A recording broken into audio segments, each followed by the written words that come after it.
You just realized your business needed to hire someone yesterday. How can you find amazing candidates fast? Easy. Just use Indeed. Stop struggling to get your job post seen on other job sites.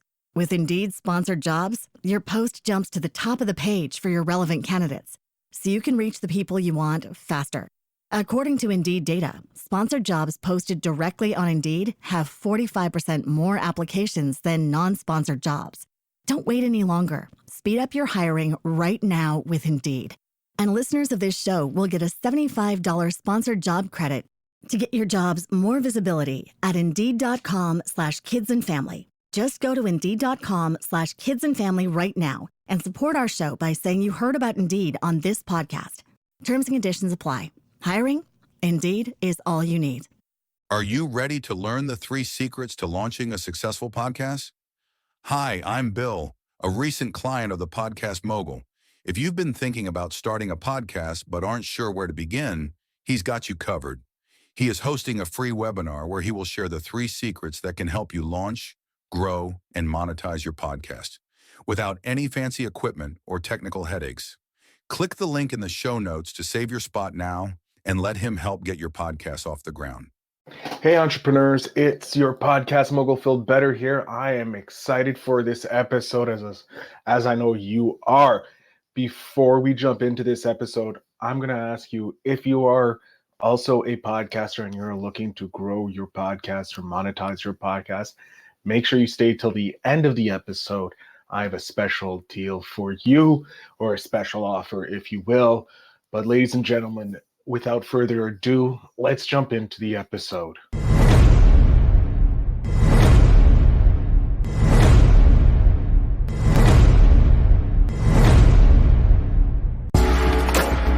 Welcome to Invest in Yourself, the Digital Entrepreneur Podcast. Join the Podcast Mogul Phil Better as he interviews successful entrepreneurs that make their living in the digital world. Now, let's join your host, Phil Better, and his special guest today on Invest in Yourself, the Digital Entrepreneur. Ladies and gentlemen, welcome back to Invest in Yourself, the Digital Entrepreneur Podcast. I am, of course, your host with the most, Phil Better. And today I am very excited to have a new entry into the digital entrepreneur space, pardon me, with our guest today, Mr. John Mendez, who is the host of the Walk to Wealth podcast, as well as an amazing business that just slipped my mind right now. It's Seen to Be Heard, correct? Stop Media? and Stare. Stop. Media. So close. Stop and Stare Media, an organization that helps real estate agents be seen with their social media. So, John, welcome to the show. Man, Phil, I'm honored to be here and excited to see where our conversation takes us today. I'm excited because you are really just at the beginning of your journey as an entrepreneur. And I want to get to know why. Why did you decide to specifically go after real estate agents? Why are those the people you want to help? Yeah, so for real estate agents specifically, I ended up getting my real estate license. There's a lot of context that I could bore you guys with, but long story short, I pretty much decided to, middle of the pandemic, I'm in my sophomore year of college, and I ended up reading Rich Dad Poor Dad. Leading up to that, I never had any entrepreneurial background, never had any entrepreneurial experience, was never focused on making money, didn't have the lemonade stand, didn't have the mail route, wasn't your traditional entrepreneur. And I ended up reading Rich Dad Poor Dad, and it shifted my perspective, and it made me realize that there's another way of viewing the world that wasn't being taught in schools, wasn't being taught at home, and wasn't being taught in my environment.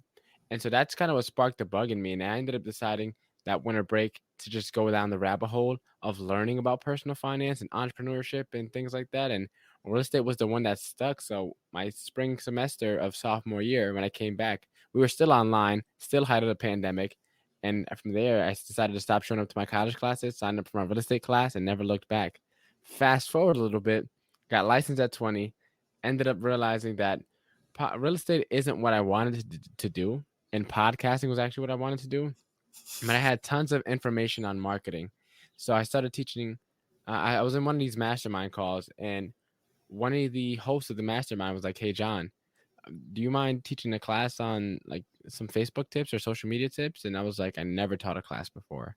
She said, "John, let us know when you want it scheduled."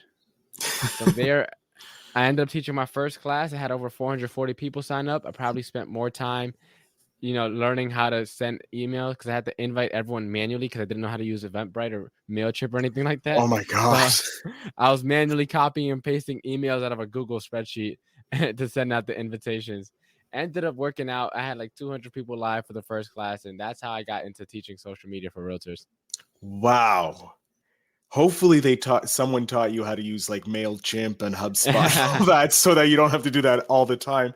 That's insane. But I love that even though you had to do it manually, you knew that it was going to help you out. 400 emails that you individually. Wow. That is the definition of grinding it out. Yeah, I spent more time on the email invites than I did on the actual course itself. So definitely learned some things though after that one. So you decided to go all in with real estate, helping them understand it because it wasn't your main bread and butter doing the whole real estate because it is a tough market to get into. Obviously, you have to be very dedicated and passionate about helping people find their homes, whereas you're more passionate on another subject, but still helping those people find clients. What was it like teaching 200 people? Your first time out, because most people, like when they launch their course, they're not getting 200 people. They're getting maybe 1 to 20 people. So what was that like for you? So it was a webinar, actually. That was the first class that I taught. It was a webinar. And I still remember like it was yesterday. So this is around January of last year when I was originally asked to teach that class. And now, as I said, I never taught a class before. And I'm thinking, I love marketing, right? So I'm thinking, how can I capitalize this the most? And so in February, Keller Williams always has a yearly event called Family Reunion. It's the largest real estate conference in the planet, pretty much. And so I was like, okay, I'm going to go to that conference. I had already bought my ticket. I'm going to plan it the Friday before because I knew that the Friday after, I was going to see everybody that was in the class in person, most likely. And then on top of that, I don't know if you've seen my headshot, but before I cut my hair and I had the short curly fro, I had a massive head of hair. And one of my biggest pet peeves was people touching my hair. I genuinely despise people that touch my hair, but it's my biggest pet peeve. And so it's like, all right, I'm gonna create a logo, like a shirt that says "Stop and stare, just don't touch the hair."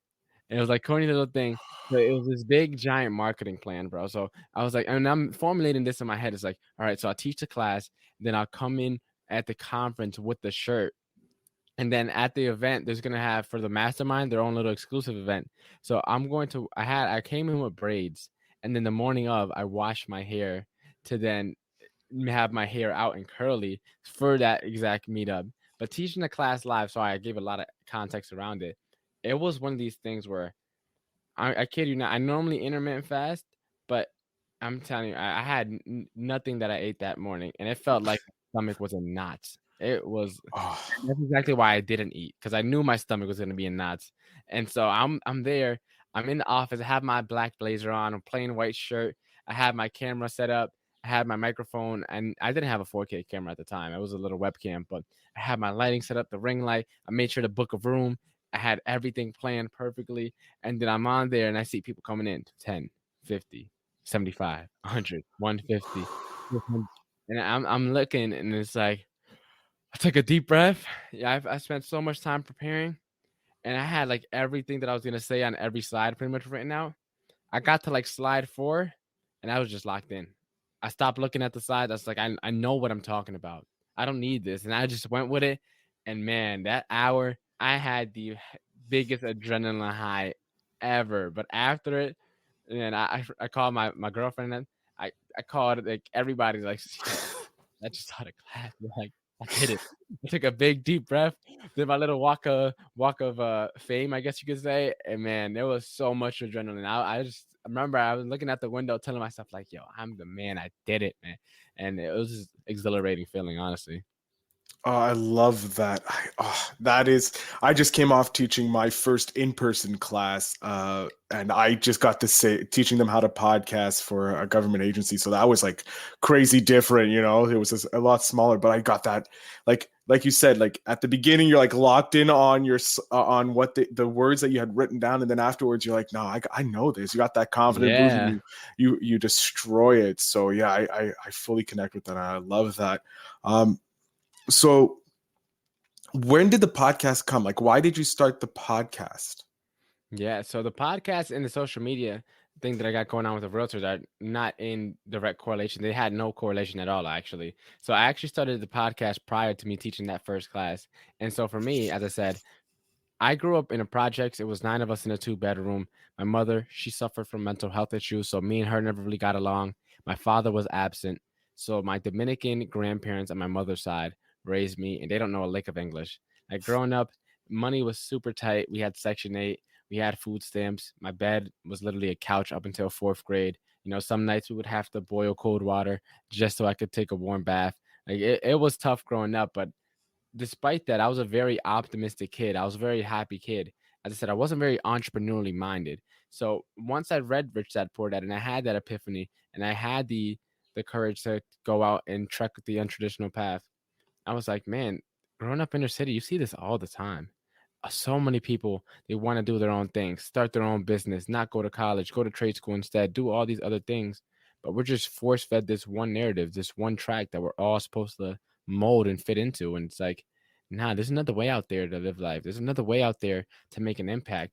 And for all the people that, as I said, I grew up with in that age group that want to take another track and really don't know what's out there, it's like, come on board. We're still loading up the ship. We're still loading up the cargo on the ship. I haven't set sail yet. So for me, I got that idea of the podcast from a friend. We were supposed to do it together. He ended up going back to college. As I mentioned earlier, I had left to get into real estate. And so I wanted to keep moving forward despite him not being able to do it anymore. And from there, it took me about 4 months of procrastinating, but I finally came up with the name Walk to Wealth, and the whole meaning behind the name is for the 99% of us that aren't overnight sensations. It's a long walk to wealth. And wealth, I mean, some may walk quicker than others, but what good is sprinting to the finish line if you pass out when you cross it? Dear God, sir, you are a Yeah. marketing genius. I love that, and I love the idea behind it. Like everybody on their journey is running a different journey. You know, like doesn't matter how fast you go, we're all on this walk, and we're all trying to get to the finish line and come to the place where we're happy. So I love how you're talking with all these people. And I did listen to a few of your previous episodes. You have some great guests on. And you're doing a phenomenal job on that. And I highly suggest anybody who's listening to the podcast, go check out his John's podcast. It's worth it. If he's just started with this caliber now, just imagine what he's going to get in the future with his growth that he's going to have. I want to ask you a tip. Yeah. For real estate agents specifically, because they all need it. They need some help because the market's not friendly right now. And they need to stand out somehow. So it's more of this community building that they have to do, and that's through social media. So let's talk to those people. They have their social media. They understand how important it is. What's the first thing you would suggest they do before anything else on social media? Yeah, before you even start posting, before you waste your time, before you make the captions disappear and you do the lip syncing and the trendy audios and all that jazz, take a second to take a deep breath and figure out who you're doing it for. I see realtors and they'll post one photo about here's 3 home buying tips, and then the next day you have a mortgage fact. The next day it's like the market. The next day here's what you need to do to sell your home in the spring market. And it's like, who are you talking to? You have like 70 different ideal avatars. So focus down on who you're doing it for. Who's your ideal avatar? Who is the client that you want to work with? And it gets a little tricky with real estate because you have fair housing laws and you can't discriminate based on protected classes, whatever, et cetera, et cetera. But we all have people that we prefer to work with, right? There's nothing bad about having a preference. And so it's like, how do you gather more people that fit that ideal criteria? It's not that you're not working with other people. It's not that you're not giving other people who want to buy or sell a home a chance. It's there's someone out there for everybody, right? Mhm. There's more realtors right now. It's like about 2 homes, I think, if I'm not mistaken. There's like 4.5 million sales last year, and there's about 1 million realtors or so. So it's like about 3 to 4 homes per realtor if you do the math, right? So it's like there's enough realtors out there for virtually everybody. And so it's like, figure out who your ideal avatar is and you break it down. Like, not just the demographics, the race, gender, or whatever. Like, break down, like, what are their hobbies? Who are they already listening to? Where are they going to congregate? It's something I talk about on So I got this one thing called Circle Prospect, one of my frameworks, and it's how to ethically steal other people's audiences. And I talk about this. And pretty much this step framework for there is find your ideal avatar, right? Then from there, you want to find where they congregate at. Think of church. If you want to work with Christians, you know where to find them on Sundays, right? They're there every Sunday. And that's not just for Christian, that's for every group, right? If you want to work with people who played football in high school, you know where they're probably going to be at, right? They're most likely, I mean, if they're still playing, they're probably playing. But if they're not, they're most likely still athletic. They're probably at the gym. They're at 7-on-7s, right? And you figure out where they congregate. Then from there, you want to join the community, not just joining the Facebook group and just trying to sell everybody, but contributing to the conversations, contributing to the discussions that go on, providing value, be a resource, right? Don't be a leech. Then from there, you want to get connected with the ringleader. Every group has someone running it. There's a ringleader behind every group. And then you want to connect with that ringleader. And then after being a good member of the community, you're liking the stuff, you're commenting, you're resharing, that people will take notice. And then from there, you connect with the ringleader, collaborate with them. And then once you do that, now all the eyeballs are on you. Your perceived value goes up. Your perceived credibility goes up. And you didn't have to build your audience from scratch. You got the guy that already has an audience. And then from there, you bring them home. And you bring the audience to you, into your world, into your funnel, whatever it may be. But that's my quick and dirty 5-step framework to start, building your online presence from scratch. That's something I say nearly exactly to podcasters about going into other groups that are in your niche of your audience, is go in there and add value to the group, and then mention you have a podcast if you have a subject that is touched upon in your episode that someone's talking about, add value and say, hey, I have an episode on this. And then before you know it, people are going to come flocking to your podcast. I'm glad that that is resonating. And I guess it's for anybody, really, any niche, any business. That's every niche. Yeah. No matter what business. No, go ahead. Sorry. I didn't want to cut you off. No worries. I said any business, man. It's one of those things where it's like, in real estate, it's OPM, right? Other people's money. In the marketing space, it's OPA, other people's audience, right? It's all the same thing. All these marketing principles, may have slightly tweaked names depending on what industry you're in, but essentially a lot of this stuff, like the circle prospecting, a lot of the ideas came from podcasting, because that's what I learned from podcasting, from podcast guesting.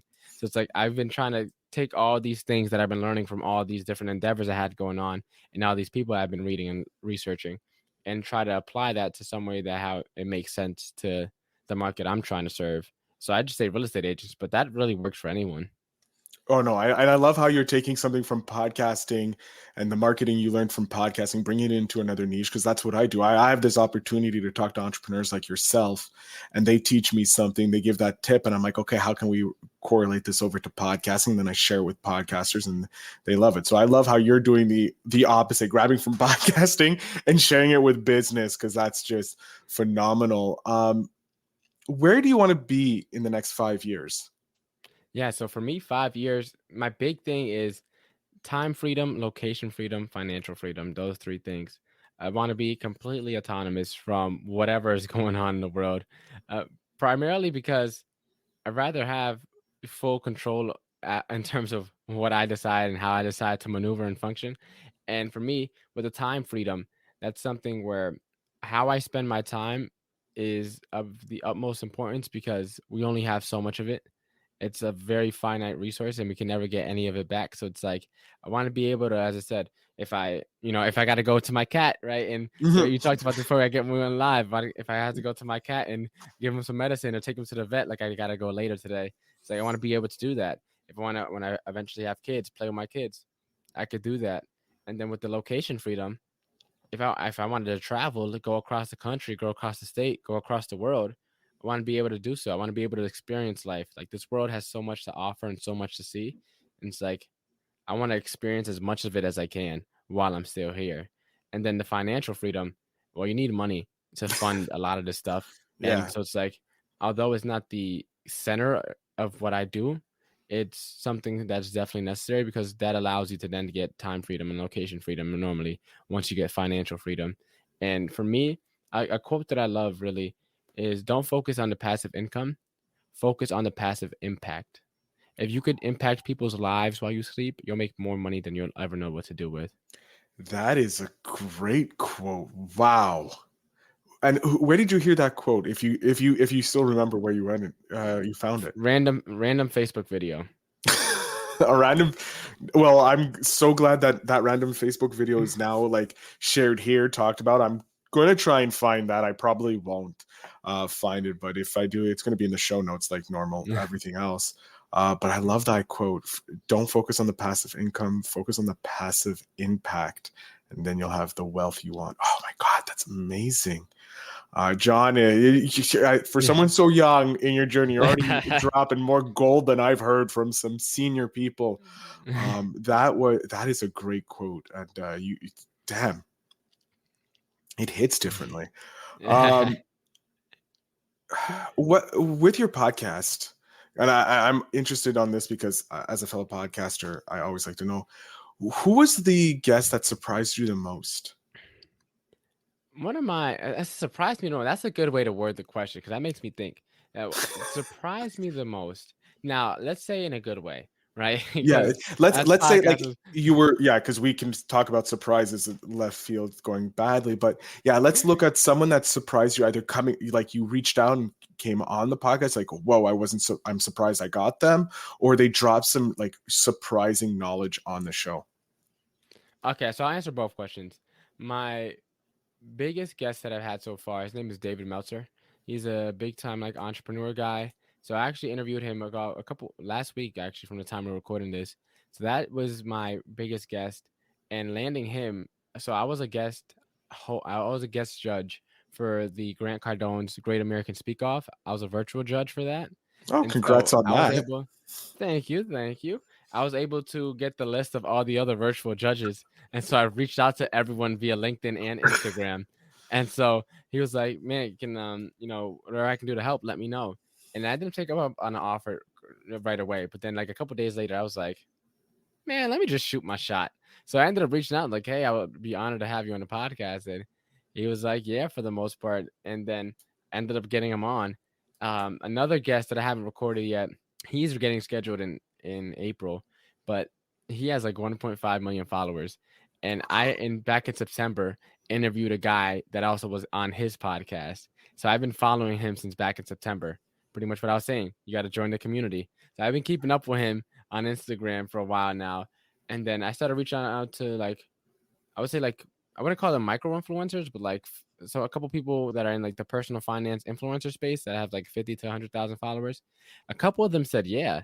So I was feeling good. And I remember because I was at my restaurant job and it was super slow. So I'm over here DM pitching people to hop on my podcast while, I'm waiting for tickets to come.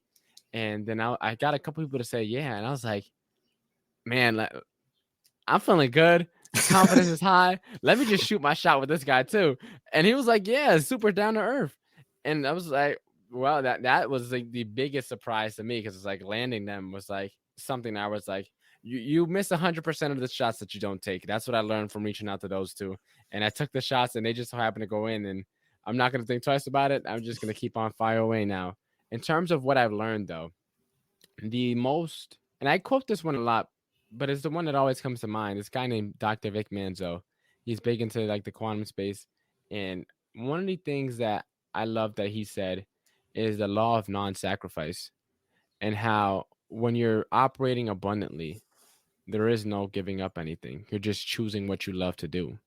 It's not like I have to give up this to get that. It's no, you're choosing to love, to do what you love, and you're not giving up anything because you're doing what you love, right? There's no absence, right? You're not missing out on anything because you're going, exactly. You're following what you love. Oh. Exactly. So that's probably one of the most profound things I've heard as a podcast interviewer. Damn. One of the joys of being a podcast interviewer is you get to have these experiences, get to talk to these individuals and get them to drop the wisdom, and then get to pass it on when you're a guest, because you get to ask those questions. You're like, oh, I'm not smart, but I talk to smart people that all the time that drop gold like that. Oh, that is a yeah. Damn. Who is one person or one individual that you're looking forward to connecting with that you want to have on your podcast? Gary Keller. He's going to be my first billionaire on the podcast. Mark my words. And so, as I said, that circle prospecting strategy, it works wonders. That's how I got all these big guests. It's literally finding the people, right? Finding where they congregate, right? And then from there, slowly but surely, circle prospecting my way up to the community. And from one person, you connect with them, then you get access to circle prospect to the people in their circle. And then from there, you slowly make your way up the ranks. So actually, from April, I believe late April, if I'm not mistaken, I'm interviewing the president of Keller Williams. So, I mean, I'm only a couple steps away from actually asking him. So, yeah, you're just skipping a jump there. Yeah, so it's by 2024, definitely. Oh, I love it. I can't wait to have you back on when you have that interview, so yeah, you can share how awesome that was, John, because I'm excited for that. I'm excited to see you get that interview. I love seeing podcasters get those big interviews in their niche. So I'm excited to hear from that. But we are coming to the spark question of the show, my favorite time of the show. John, what are you currently looking forward to in business specifically? I'm currently looking forward to quitting the restaurant because my course income exceeds that and then some. That is going to be becoming a full-time entrepreneur. That is going to be the biggest, like, thank God moments ever. It's like taking this untraditional path in the midst of a pandemic with the whole world in a crisis and panicking, and me deciding to bet on myself. And then 2 years later, it's like, man, it's working.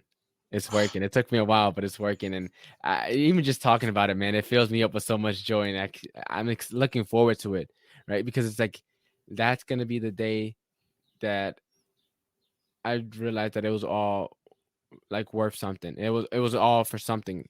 And I mean, of course it still is, even though I'm not there yet, but it's like, I'm not there yet. And it's not that I'm making crazy money. And it's like, of me leaving the restaurant, I just need to make $1,500 a month. Right? That's all I need per month. And so it's like, once I get to there, it's like, man, all right, I'm not working for anyone. The sky's the limit here. It's time to put my foot on the gas, because then the snowball starts rolling, and it just gets bigger and better from there. I love it. And if people who aren't watching this right now on YouTube, please subscribe, go over to the YouTube, subscribe, of course. But you should know, John has this huge smile on his face. The whole interview, he's had a smile on. He's the weirdly optimistic guy, always smiling. But his smile, I don't know if it could have gotten bigger, but it did. And he was talking about his goal, just hitting 1,500. And like for me, the goal was 2,500. Hit 2,500 a month, because I covered everything. I could be happy, because rent's a little expensive up here in Montreal. So it's more to rent, to anything else. But like that 1,500, when you hit that 1,500, when you hit that goal and you realize that it's like, no, I don't need 75K a year. As long as my base stuff is covered, now I can build upon it. Like I'm not struggling to survive. I'm fully above water. And now I'm like, okay, now I can start swimming to where I want to go and building the raft and into a boat to get there. I always like the sea version, the explanation, like you're drowning at sea. And then when you start building your boat, to sail to the islands that you want to visit. So John, I am so happy that you're here. I'm going to jump off stage. I want you to tell all the real estate agents who are listening, because I'm going to be sending this to my real estate agent friends, because obviously they need to know how to do the circle prospecting. I'm also going to send that stuff to to everybody else, because it's genius. But specifically the real estate agents, I want you to tell them where they can follow you, where they can support you, and where they can get your course. Yeah, thank you. Well, first of all, I can't go and talk about myself without saying thank you to you for the opportunity. From one podcaster to another, I appreciate, and I got to give respect and credit where it's due. You have an amazing podcast, so go support, and leave a review right now for this guy, because this show is amazing. But for any real estate agents that find value in what I said today and want to go further, I actually have a free training. If you go to stopandstare.media/chat GPT replay. I actually was talking about him earlier. It's pretty much, I used ChatGPT to create an entire course for me, And then I taught that course to over 300 realtors. So if you want the replay to that, I'll give it to you as a free gift. And there I show you how to leverage AI so that you can start boosting your online marketing game, because you're not going to get replaced by AI. You're most likely going to be replaced by a realtor who is using AI, right? So there's there. Or if you want me to, if you want me to come teach at your office or your brokerage, feel free to send me an email at john@stopandstare.media, and then we can connect there. John, again, thank you so much. First of all, for telling everybody to subscribe and leave a review. That's very kind of you. But also for being on the podcast. I love supporting podcasters and entrepreneurs, of course. That's why I have this show. So thank you again for being on the show. Thank you again for the opportunity. It was a great time. To my audience, as you know, the show notes down below will have the links to everything we talked about here, specifically that free resource to learn how you can use the course that can get you more people from ChatGPT, so you can use AI. That's, as you know, I'm a huge proponent of AI on this show. So go ahead and make sure you go check that out. And remember to always invest in yourself.